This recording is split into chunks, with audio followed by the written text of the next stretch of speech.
Assalamualaikum warahmatullahi wabarakatuh. Saya Ika Firdausi Anima Mulyana. Hari ini saya akan mempresentasikan tentang case stage in quantitative data analysis. Analisis data dalam penelitian kuantitatif itu ada beberapa tahapan yang bertujuan untuk memastikan bahwa data yang diperoleh itu akurat, reliable, dan siap diolah secara statistik, sehingga dapat digunakan untuk menjawab pertanyaan penelitian dan juga menguji hipotesis secara ilmiah. Nah, dalam penelitian kuantitatif ini, proses analisis data dilakukan secara sistematis melalui beberapa tahapan utama. Yang pertama, checking and organizing data. Yang kedua yaitu coding data. Yang ketiga, entering data into a computer program. Yang keempat yaitu screening and cleaning data. Yang kelima yaitu analyzing the reliability of data. Yang terakhir yaitu reducing data. Baik, yang pertama itu checking and organizing data atau memeriksa dan mengorganisasi data. Nah, pada tahap yang pertama ini bertujuan untuk memastikan kelengkapan dan kerapian dari data tersebut sehingga tidak ada bagian yang hilang, salah isi atau tidak sesuai dengan format. Nah, jika data itu berasal dari wawancara atau observasi, maka hasilnya itu perlu ditranskrip terlebih dahulu sebelum diubah menjadi bentuk numerik. Nah, selain itu, setiap partisipan itu diberi kode identifikasi atau ID agar memudahkan proses pelacakan atau pemeriksaan ulang jika terjadi kesalahan. Yang kedua yaitu coding data atau pengkodean dari data. Nah, yaitu proses mengubah data ke dalam bentuk angka atau kategori tertentu agar dapat dianalisis secara statistik. Nah, jenis data yang umum digunakan antara lain yaitu pertama data nominal yang bisa berupa jenis kelamin atau status bahasa. Contohnya itu kita menggunakan angka 1 untuk laki-laki, kemudian angka 2 untuk perempuan.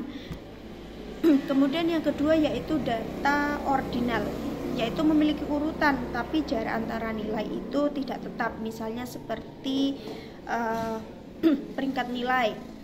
Contohnya nilai A itu sama dengan 9, kemudian nilai B itu sama dengan 8 atau 8,5 seperti itu. Nah, kemudian yang ketiga itu data interval yang berupa skor tes ataupun usia. Nah, jika data kualitatif seperti hasil wawancara itu dikonversi menjadi data numerik, nah, maka peneliti harus memastikan konsistensi antar pengkode yang biasanya bisa diukur dengan menggunakan Cohen's kappa atau percentage agreement. Kemudian yang ketiga yaitu entering data into a computer program atau memasukkan data ke dalam program statistik komputer seperti penggunaan SPSS, Statistical Package for the Social Sciences. Nah, dalam tahap entering data ini peneliti memberi nama file, kemudian mendefinisikan variabel dan memasukkan data dengan hati-hati. Nah, selain itu juga peneliti juga harus mengidentifikasi missing data dan outliers atau nilai ekstrim yang ada yang biasanya bisa mempengaruhi hasil dari analisis. Yang keempat yaitu screening and cleaning data atau penyaringan dan pembersihan data. Nah, tahap screening and cleaning data ini bertujuan untuk memastikan tidak ada kesalahan dalam proses input data. Nah, SPSS sendiri digunakan untuk mengecek nilai maksimum dan minimum dari setiap variabel. Jadi, jika ditemukan nilai yang tidak logis, misalnya skor seharusnya maksimal itu nilainya 5, tapi yang tercatat itu 5,55. Nah, ini jelas terjadi kesalahan dan harus diperbaiki. Nah, selain itu juga peneliti juga dapat menggunakan histogram yang digunakan untuk mendeteksi nilai yang tidak masuk akal atau tidak mungkin atau outliers. Nah, tahap ini penting. Tahap ini data screen dan clean data itu penting agar data yang dianalisis benar-benar bersih dan akurat. Kemudian yang kelima yaitu analyzing the reliability of data atau menganalisis reliabilitas data.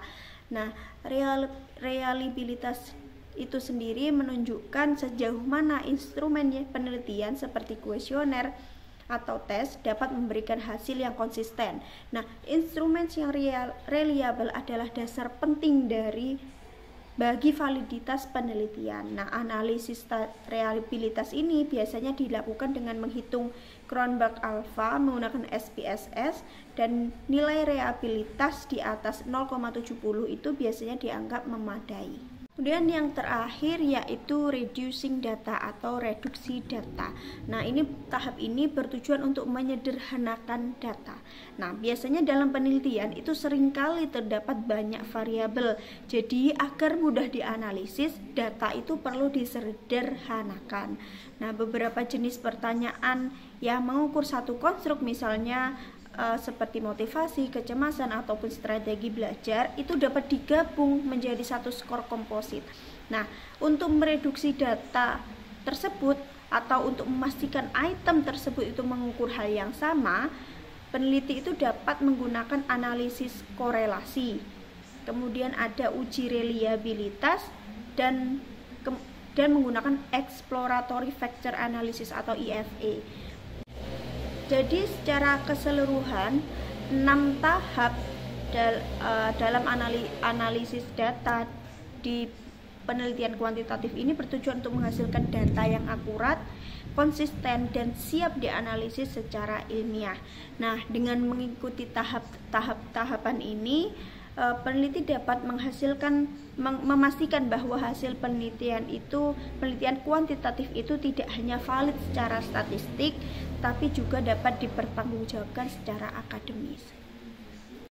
Baiklah, mungkin itu saja dari saya. Kurang lebihnya saya mohon maaf. Wassalamualaikum warahmatullahi wabarakatuh.